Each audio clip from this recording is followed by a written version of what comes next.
بسم اللہ الرحمن الرحیم۔ آج میں ایک بہت اہم مسئلے کے حوالے سے اپنی قوم سے بات کرنا چاہتا ہوں۔ کل ایک بہت ہی افسوسناک واقعہ اس وقت پیش آیا جب میں اسلام آباد سے لاہور آ رہا تھا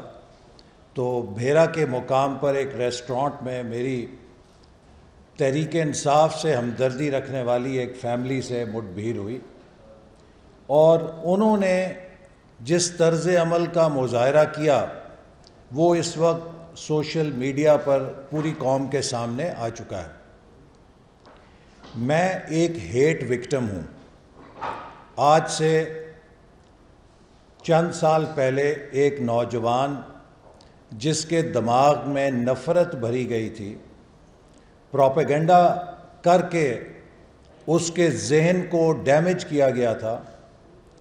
اس نے اندھی نفرت میں میری جان لینے کی کوشش کی تھی، اور وہ گولی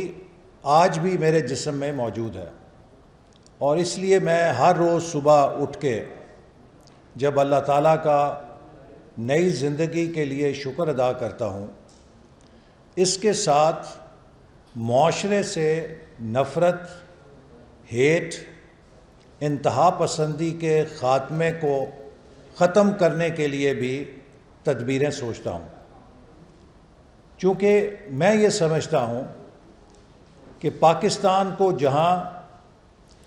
آج انفلیشن کا سامنا ہے، مہنگائی کا سامنا ہے، ہمیں قرضوں کا سامنا ہے، معاشی مشکلات کا سامنا ہے، بے شمار مسائل کا سامنا ہے، یہ سب مسائل چند ماہ، ایک دو سال کے اندر حل کیے جا سکتے ہیں، لیکن جب نفرت کے بیج بو دیے جائیں، معاشرے میں انتہا پسندی کو فروغ دے دیا جائے، تو اس سے نکلنے کے لیے ملک اور معاشرے کو کئی دہائیاں لگ جاتی ہیں۔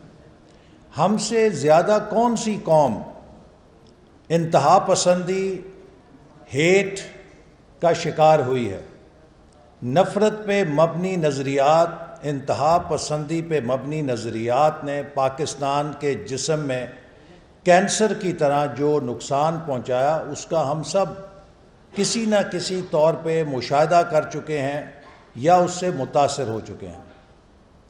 مجھے افسوس سے کہنا پڑتا ہے، عمران نیازی جو کہ ایک کھلاڑی تھا اور اس سے توقع یہ کی جاتی تھی کہ وہ سیاست میں سپورٹس مین سپرٹ کے فالوورز کو پیدا کرے گا، عمران نیازی کی سیاست صبح شام معاشرے کے اندر انتہا پسندی اور نفرت کو فروغ دینے پہ مبنی ہے۔ یہ زہر اس تیزی کے ساتھ پھیل رہا ہے کہ اگر ہم نے اس کا سدباب نہ کیا تو معاشرہ انتشار، انارکی یا خانہ جنگی سے دو بام دور ہے۔ لہٰذا میں اس واقعے کو محض ایک واقعہ نہیں سمجھتا، بلکہ اس واقعے کو ایک بہت گہری بیماری کی علامت سمجھتا ہوں کہ جس کا ہمارا معاشرہ شکار ہے۔ یہ چند افراد جس میں خواتین اور بچوں کو آگے کیا گیا اور ہلڑ بازی کرائی گئی، اس سے میری شہرت کو کوئی نقصان نہیں پہنچا، لیکن ان لوگوں نے اس کلچر کی نشاندہی کی جو ان کی قیادت کی طرف سے انہیں سکھایا جا رہا ہے۔ الحمدللہ میں سیاست میں نوبارد نہیں ہوں، مجھے 3 عشرے ہو گئے ہیں، اور مجھے اللہ کا شکر ادا کرتے ہوئے یہ کہنا ہے کہ نارووال کے عوام نے 5 دفعہ مجھے بھاری اکثریت سے قومی اسمبلی کے انتخابات میں جتایا، کوئی 5-10 ہزار بھی نہیں، اپنے مد مقابل کے مقابلے میں 70,000 کے فرق سے جتایا، اور اپنے اعتماد سے ہمیشہ مجھے اور محبت سے ہمکنار کیا۔ میں ان محبتوں کو کبھی اتار ہی نہیں سکتا۔ اور اسی طرح پاکستان کے طول و عرض میں بیرون ملک مقیم پاکستانی بھی جو محبت کرتے ہیں اور کل سے آج تک جو مجھے میسیجز خاموش اکثریت کی طرف سے آئے ہیں، وہ لوگ کہ جنہوں نے کبھی مجھ سے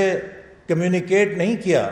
کوئی استاد ہے، کوئی بزنس مین ہے، کوئی سول سرونٹ ہے،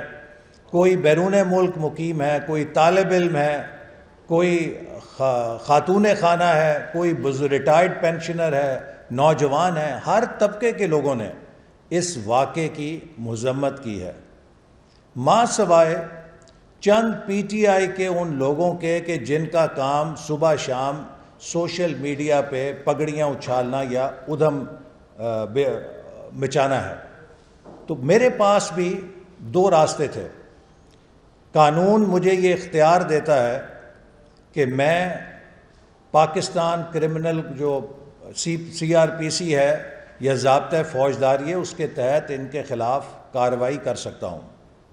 لیکن چونکہ اس واقعے میں خواتین اور بچے انوالو ہیں، میں نے اس قانونی کارروائی سے اجتناب کا فیصلہ کیا ہے، اور میں اس واقعے کو عوام کی عدالت میں ان خواتین اور ان بچوں کے خلاف نہیں، بلکہ اس طرز عمل کو فروغ دینے والی اس قیادت کے خلاف ایک ایف آئی آر کے طور پہ درج کرانا چاہتا ہوں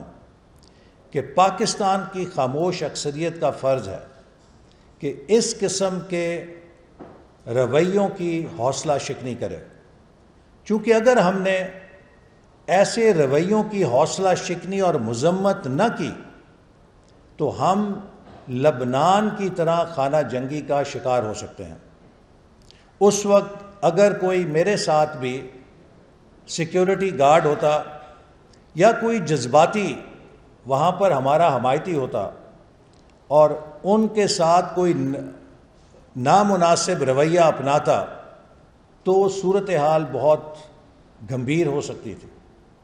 میں پی ٹی آئی کے جو ہمدرد ہیں انہیں بھی یہ بات کہنا چاہتا ہوں کہ وہ ٹھنڈے دل اور دماغ کے ساتھ سوچیں کہ کہیں ایسا تو نہیں کہ وہ جس جذبے کے تحت اپنے لیڈر سے محبت کا حق ادا کرنے کے لیے ایسی جہالت پہ مبنی کارروائیاں کر رہے ہیں، ان کا لیڈر ان سے کتنا مخلص ہے جو اپنی انا پرستی اور اپنے سیاسی ایجنڈے کے لیے انہیں استعمال کر کے ان سے اس طرح کے نامناسب رویے اور شرمناک رویوں کا کانڈکٹ کروا رہا ہے. عمران نیازی نے آج تک اس کی ٹریک ریکارڈ یہ ہے کہ لوگوں کو استعمال کیا ہے اور ٹیشو پیپر کی طرح پھینک دیا ہے. عمران نیازی کو کرکٹ ٹیم میں لانے والا اس کا کزن ماجد خان تھا. شاید اگر اس کو کرکٹ کیپ نہ ملتی تو یہ آکسفورڈ یونیورسٹی بھی نہ پہنچ سکتا. اور پھر اس نے سازش کر کے سب سے پہلا چھرا اپنے کزن کے کمر میں گھونپا اور ماجد خان کو ٹیم سے باہر کرایا. اور اس وقت سے لے کر آج تک اس کا ٹریک ریکارڈ یہ ہے کہ اپنے ہر محسن کو چھرا گھونپا ہے. اگر نواز شریف صاحب اس کو سیڈ منی نہ دیتے اور پلاٹ نہ دیتے تو یہ آج بھی شوکت خانم کے نقشے لے کر سڑکوں پہ چندے اکٹھا کر رہا ہوتا. اگر شہباز شریف صاحب اور یوسف رضا گیلانی صاحب اس کو نمل کی یونیورسٹی بنانے کے لیے زمین اور گرانٹ نہ دیتے تو آج بھی یہ دنیا کے اندر نمل بنانے کے لیے یا وہ جو میاں والی کی ادارہ ہے اس کے لیے چندے اکٹھے کر رہا ہوتا. جہانگیر ترین اس کو اگر اپنا جہاز نہ دیتا تو یہ آج بھی دھکے کھا رہا ہوتا، سیاست کے اندر اس کی حکومت نہ بن سکتی. علیم خان اس کے جلسے بھرنے کے لیے اپنے وسائل استعمال نہ کرتا تو پتہ نہیں اس کا کیا حال ہوتا. ایک طویل لسٹ ہے، ہر کسی کو استعمال کیا اور ٹیشو پیپر کی طرح پھینک دیا. میں اپنے ملک کے ان نوجوانوں سے، ان پڑھے لکھے لوگوں سے جو عمران خان کی اندھی تقلید کے اندر اس قسم کی شرمناک کارروائیاں صرف عمران خان کی محبت میں کر رہے ہیں، ضرور کہنا چاہتا ہوں کہ 2 منٹ کے لیے ٹھنڈے دل اور دماغ سے ضرور سوچیں کہ آپ جتنے لیڈر کے ساتھ سنسیئر ہیں، کیا آپ کا لیڈر بھی آپ کے ساتھ سنسیئر ہے؟ اگر وہ آپ کے ساتھ سنسیئر ہو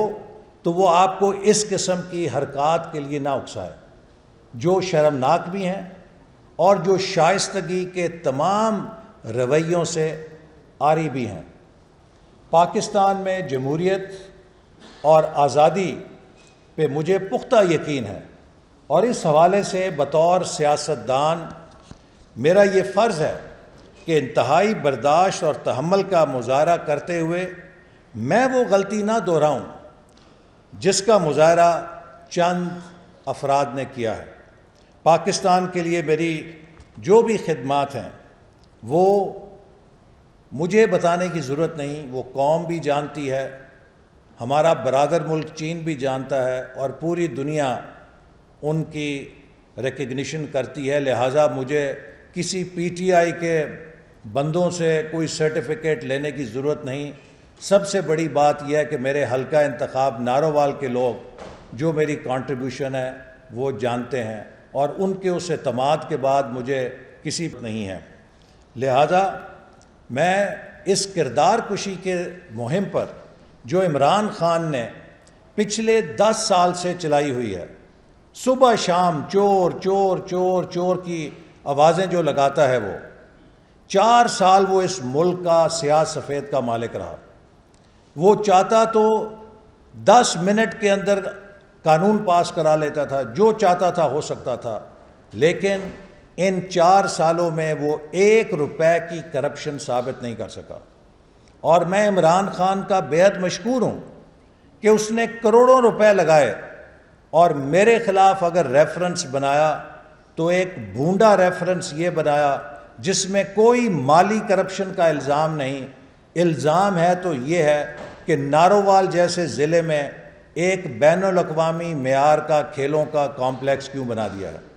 اگر یہ گناہ ہے تو مجھے اس گناہ پہ فخر ہے، مجھے کوئی شرمندگی نہیں ہے، اور دوبارہ موقع ملے گا تو ایسے گناہ دوبارہ کروں گا۔ پاکستان کے ہر پسماندہ علاقے میں کوئی بڑا منصوبہ بنانے کی کوشش کروں گا، کیونکہ ہر پسماندہ علاقے کا حق ہے کہ وہ بھی ترقی کی دوڑ میں آگے آئے۔ تو لہٰذا وہ چیز جو 10 سال سے عمران خان کہہ رہا ہے، میں نے اس کو 4 سال چیلنج کیا، ہر پلیٹ فارم پہ چیلنج کیا کہ عمران نیازی، میں نے 3200 ارب روپے کی ڈیولپمنٹ گرانٹس ریلیز کی ہیں اپنی وزارت سے 2013 اور 18 کے درمیان۔ تم 32 پیسے کی مالی فائدہ یا کرپشن ثابت کرو تو میں تمہارا نہیں پوری قوم کا مجرم ہوں گا۔ لیکن جھوٹ کے اوپر، بہتان کے اوپر الزام تراشیاں کرنے کا نتیجہ یہ ہے کہ آج یہ سڑکوں پہ دھکے کھا رہا ہے، اور جتنا جھوٹ یہ بول چکا ہے، جتنی بہتان بازی یہ کر چکا ہے، میرا ایمان ہے کہ یہ اب قیامت تک اسی طرح سڑکوں پہ دھکے کھائے گا، یہ اقتدار میں نہیں آ سکتا۔ تو لہٰذا میں دوبارہ سمجھتا ہوں کہ آج ہم سب کو ٹھنڈے دل سے سوچنا چاہیے کہ ہم اپنے بچوں کو، ہم اپنی قوم کو کیا اس ہیٹ، اس انتہا پسندی کا شکار ہوتے دیکھنا چاہتے ہیں یا اس سے نکالنا چاہتے ہیں۔ ہر لیڈر کا ایک حلقہ اثر ہوتا ہے، اور اس کی ذمہ داری ہوتی ہے کہ وہ اپنے زیر اثر لوگوں کو درست معلومات دے اور ان کی درست تربیت کرے، انہیں اخلاق اور تمیز کے بنیادی تقاضوں سے روشناس کرائے۔ بدقسمتی سے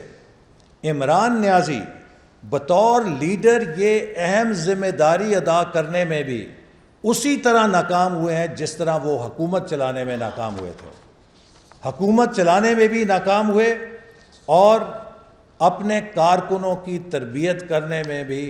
بری طرح ناکام ہوئے، چونکہ وہ ایک نفرت پہ مبنی، غصے میں، اینگری مین، پتہ نہیں زندگی میں ان کے ساتھ کیا حادثہ پیش آیا تھا، ان کے بچپن میں ان کے ساتھ کیا حادثہ پیش آیا تھا کہ ہی از این اینگری مین۔ ہر کسی کے خلاف، ہر کسی کے ساتھ ہر وقت لڑنے کے لیے، نقصان پہنچانے کے لیے، ان کی کردار کشی کرنے کے لیے تیار ہیں۔ میرا خیال ہے کہ Imran Niazi needs a serious psychiatric evaluation. میری تربیت، شخصیت اور جماعت مجھے عمران نیازی کی بدتمیزی کی سطح پر اترنے کی اجازت نہیں دیتی۔ اور میں بد تہذیبی اور بدتمیزی کو کسی صورت میں فروغ نہیں دینا چاہتا۔ ہمیں معاشرے کے استحکام اور جمہوریت کے فروغ کے لیے اختلاف اور برداشت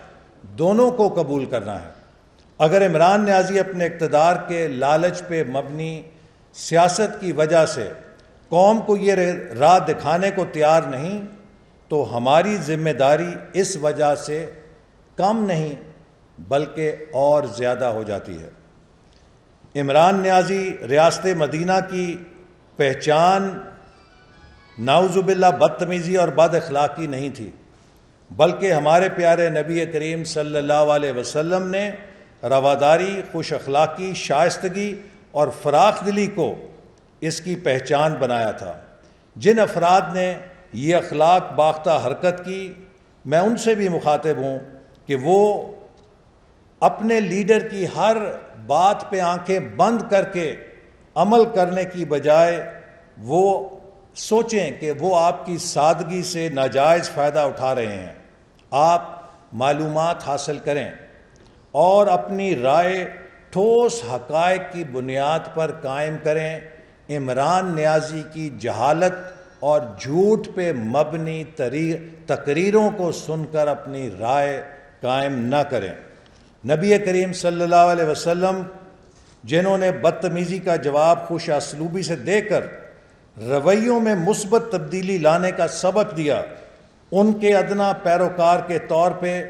میں ان خواتین اور بچوں کے خلاف قانونی کارروائی سے اجتناب کر رہا ہوں۔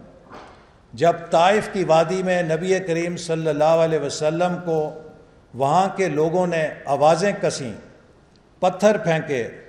حتیٰ یہ کہ آپ کے پاؤں مبارک میں خون رس کے جوتوں میں جم گیا، اور اللہ تعالیٰ کو اتنا جلال آیا کہ فرشتے کو بھیج کے کہا کہ اگر آپ فرمائیں تو دونوں پہاڑوں کے درمیان ان کو میں کچل دوں، تو نبی پاک صلی اللہ علیہ وسلم نے ان لوگوں کے لیے یہی دعا کی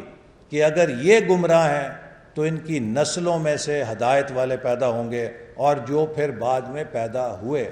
تو اس ہستی کے پیروکار ہوتے ہوئے کہ جو رحمت للعالمین تھے، جنہوں نے ہر برائی کا جواب اچھائی سے دے کر برائی کو شکست دی، میں نے بھی یہ فیصلہ کیا ہے کہ میں برے کی سطح پہ نہیں اترنا چاہتا، اور میں یہ مقدمہ عوام کی عدالت میں رکھوں گا کہ وہ ان لوگوں کی مذمت کے ذریعے اس کردار اور اس رویے کو معاشرے سے ختم کرنے کے لیے اپنا کردار ادا کریں۔ اور ان لوگوں کو بھی میری دعا ہے کہ اللہ تعالیٰ ہدایت دے کہ یہ اپنی آنکھوں سے دیکھ سکیں، اپنے دماغوں سے سوچ سکیں، اور اس پروپیگنڈے سے کہ جو ہٹلر کی پلے بک سے عمران خان کر کے ہماری نوجوان نسل کے ایک سیکشن کو برباد کر رہا ہے، ان کو انتہا پسند بنا رہا ہے، ان کو ہیٹ مونگر بنا رہا ہے، اس سے وہ بچ سکیں۔ میں آخر میں ان تمام لوگوں کا ایک بار پھر دل کی گہرائیوں سے شکریہ ادا کرتا ہوں۔ مجھے لاتعداد لوگوں نے کہا ہے کہ آپ ان لوگوں کے خلاف مقدمہ کریں، ان کے خلاف قانونی کارروائی کریں، لیکن میں پھر کہنا چاہتا ہوں کہ میں نے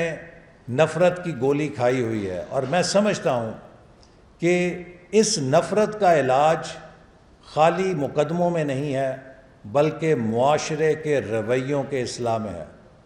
میں پاکستان کے ہر شہری سے اپیل کرنا چاہتا ہوں، خدارا پاکستان کو انتہا پسندی اور نفرت کے راستے پہ جانے سے روکیں، چونکہ ہمیں اگر ہماری قومی سلامتی کو کوئی بڑا خطرہ ہے تو ان بڑے خطروں میں یہ پولرائزیشن ہے جو معاشرے کے اندر پیدا کی جا رہی ہے۔ اگر ہم نے اس پولرائزیشن کو نہ روکا تو خدا نہ خواستہ ہماری ساری ترقی غارت رہ جائے گی۔ تو اس لیے ایک بار پھر میں ان سب لوگوں کا شکریہ ادا کرتا ہوں جنہوں نے یہ محبت کے پیغامات بھیجے اور اپنے انتہائی جذبات بھی بھیجے۔ میں اس کی قدر کرتا ہوں، شکریہ ادا کرتا ہوں، لیکن میں سمجھتا ہوں کہ ہمیں ان رویوں کو ایک معاشرتی اصلاح کے ذریعے درست کرنا ہے، اور میری اپیل ہے سب پاکستانیوں سے کہ آپ اس چہرے کو پہچانیں جو ہمیں تقسیم کر رہا ہے، جو سیاست کو حق اور باطل، اسلام اور کفر کی جنگ بنا رہا ہے۔ جمہوریت بلیک اور وائٹ کی جنگ نہیں ہوتی، جمہوریت ایمان اور کفر کی جنگ نہیں ہے، جمہوریت وطنیت اور غداری کی جنگ نہیں ہے۔ پاکستان کی ہر جماعت محب وطن ہے، پاکستان کا ہر مسلمان ایمان کی دولت سے مالا مال ہے، پاکستان کا ہر شخص اس ملک سے محبت کرتا ہے، چاہے وہ عمران خان کا پیروکار ہے، چاہے وہ نواز شریف کا پیروکار ہے، چاہے وہ آصف زرداری کا پیروکار ہے، چاہے وہ مولانا فضل الرحمان کا ہے، چاہے وہ ایم کیو ایم کا ہے، چاہے وہ کسی اور جماعت سے تعلق رکھے۔ ہر پاکستانی جو پاکستان کے آئین کو مانتا ہے، اس کی پاکستانیت پہ، اس کی وطنیت پہ، اس کے ایمان پہ، چاہے وہ مسلمان ہے، چاہے وہ عیسائی ہے، چاہے وہ ہندو ہے، ہم سوال نہیں اٹھا سکتے۔ ہر پاکستانی محترم ہے، اور جو پاکستانیوں کے درمیان نفرتوں کی دیواریں کھڑا پاکستان کا دوست نہیں، پاکستان کا دشمن ہے۔ بتائیے کہ اس وقت عوام کی پوری صورتحال آپ سبسڈی دے رہے ہیں وہ جس طریقے سے بھی جو ہے، لیکن تمام یہ پورے پاکستان اس وقت وہ 15 تاریخ کو دیکھ رہے ہیں، اور جو اس وقت پیٹرولیم پرائسز ہیں، تو آپ سمجھ رہے ہیں کہ واقعی اب یہ عوام کو اس کا ریلیف دیا جائے گا یا وہی صورتحال کے کنورٹس کی جائے گی؟ دیکھیے، پہلی بات میں آپ کو یہ بتاؤں کہ آج پاکستان اپنی تاریخ کے مشکل ترین معاشی چیلنجز کا سامنا کر رہا ہے۔ یہ بات میں 2018 کے الیکشنوں میں میرے حلقے کا ہر بندہ جانتا ہے کہ میں ہر گاؤں میں اسے کہتا تھا کہ اگر ایک اناڑی کو موٹر سائیکل کی چابی دو گے تو کیا ہوگا، اور ہر شخص یہ کہتا تھا کہ اناڑی موٹر سائیکل پہ بیٹھے گا تو اس کو دیوار میں مارے گا، بس کے نیچے دے گا، اپنا سر بھی پھاڑے گا، موٹر سائیکل بھی توڑے گا۔ عمران خان نے پاکستان کی معیشت کی جڑیں ہلا دی ہیں، اور اس حال میں یہ معیشت چھوڑ کے گیا ہے کہ 1 اپریل کو وزارت خزانہ نے کہہ دیا تھا کہ ہم آخری سمائی کے لیے ترقیاتی بجٹ کی 1 روپیہ قسط جاری نہیں کر سکتے۔ 2018 میں ترقیاتی بجٹ 1000 ارب ہم نے چھوڑا تھا۔ 2022 12 اپریل کو جب حکومت آئی تو وہ 550 ارب آدھا رہ چکا تھا۔ اب آپ اندازہ کیجئے کہ 2022 کا 550 ارب 2018 کے 200 ارب کے برابر ہے۔ تو پاکستان کی معیشت میں کیا چھوڑ کے گیا ہے؟ اور اسی لیے مسلم لیگ نون نے نہایت سخت فیصلے کیے ہیں، اور ہم نے ملک بچانے کے لیے اپنی سیاست کو داؤ پہ لگایا ہے۔ لیکن انشاءاللہ اب ہمیں لگ رہا ہے کہ پاکستان آہستہ آہستہ استحکام کی طرف جا رہا ہے، اور ہماری دل سے خواہش ہے کہ ہم پہلے موقع پر جو ہی معیشت کے اندر تھوڑی سی گنجائش پیدا ہوگی، عوام کو ریلیف دیں گے، چونکہ جو عوام کی مشکلات ہیں ہم عوام میں سے ہیں، ہمیں ان کا احساس ہے۔ لیکن اگر ہم یہ اقدامات نہ لیتے تو آج ڈالر کے مقابلے میں روپیہ کوئی نہیں کہہ سکتا کہ 300 روپے پہ جاتا، ملک کے اندر خانہ جنگی کی صورت ہوتی، سری لنکا کے حالات ہوتے، اس کی جو تباہ کاری ہے وہ کتنی ہولناک ہوتی۔ تو ہم نے پاکستان کو ڈیفالٹ ہونے سے بچایا ہے، پاکستان میں خانہ جنگی، معاشی خانہ جنگی ہونے سے اس کو بچایا ہے، اور اب آہستہ آہستہ یہ کشتی منزل کی ساحل کی طرف جا رہی ہے، اور انشاءاللہ جیسے بین الاقوامی قیمتیں کم ہو رہی ہیں، یہ رجحان رہا تو اس کا ریلیف عوام کو دیا جائے گا۔ جی آپ نے پیٹرول بڑھا دیا 85 روپے، ڈیزل 115 روپے، بجلی بڑھا دی، ہر چیز 100% مہنگائی ہو گئی ہے، اور آئی ایم ایف کی ہر شرط مان لی ہے۔ اس کے باوجود آئی ایم ایف آپ کو پیسے دینے پہ ابھی تک راضی نہیں ہوا، کوئی معاہدہ نہیں ہو رہا، اور اس کے بعد روپیہ جو ہے نا وہ روز کل دیکھیے گزارش یہ ہے، نہیں میں ایک منٹ سر، حالات کنٹرول میں نہیں ہے، اللہ نہ کرے، آپ نہ کریں. الحمدللہ حالات بالکل کنٹرول میں ہیں. اور جو آپ نے کہا کہ ملک نے اتنا جو پٹرول بڑھا دیا، ہم نے پٹرول نہیں بڑھایا. پاکستان میں پٹرول اسی قیمت پہ فروخت ہو رہا ہے جو اس کی بین الاقوامی قیمت تھی. حکومت نے اس پہ کوئی ٹیکس سارے ختم کر دیے تھے، چونکہ بین الاقوامی منڈیوں میں پٹرول بہت بڑھ گیا تھا تو ہمارے پاس کوئی پیسہ سبسڈی دینے کے لیے نہیں تھا. جیسے میں نے آپ سے کہا خزانہ خالی کر گئے خان صاحب، یعنی کہ آخری سرمائی کے لیے ڈیولپمنٹ بجٹ کی ایک قسط جاری، آخری قسط جاری نہیں ہوئی. اس سے زیادہ کیا ثبوت ہوگا کہ خزانہ خالی تھا؟ تو اس میں کوئی سچائی نہیں ہے کہ ہم نے کوئی اضافی مہنگائی کی ہے. جو بین الاقوامی منڈیوں کی قیمت تھی اس کے مطابق ہمیں مجبوراً تیل کی قیمت میں اضافہ کرنا پڑا. IMF کے ساتھ معاملات ٹھیک جا رہے ہیں اور انشاءاللہ تعالیٰ چند دنوں میں آپ دیکھیں گے کہ اس کے ساتھ معاہدہ ہوگا، اور ان کی جو بورڈ میٹنگ ہے وہ اگست میں ہوتی ہے، تو اس سے پہلے یہ سارے معاملات انشاءاللہ طے پا جائیں گے. اور ہمیں جو مشکلات کا سامنا ہے وہ یہ ہے